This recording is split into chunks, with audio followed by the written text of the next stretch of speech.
मुझे बता रहा है कि किसी के घुटने के इस साइड पे, ये गौर से देखें, घुटने के इस साइड, घुटने में नहीं बल्कि घुटने के इस साइड पे किसी के बहुत सख्त दर्द है।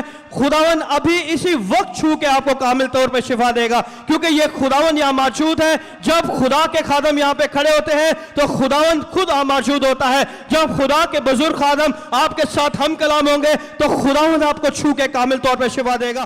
खुदावन का शुक्र अदा करते हैं इस प्यारी माँ के लिए। ये यहाँ पे इस बात की गवाही देने के लिए आए हैं कि जब खुदा के पाक रूह ने इन्हें कॉल किया था कि इस जगह पे किसी के बहुत सख्त दर्द है, तो ये प्यारी माँ कह रही है कि इनके घुटने के इस जगह पे, घुटने के ऊपर बहुत शदीद दर्द थी और इन्होंने यहाँ पे बैंडेज भी बांधी हुई है, आप ये देख लें। और खुदावन यीशु ने इन्हें कॉल करके कामिल तौर पर शिफा दी है।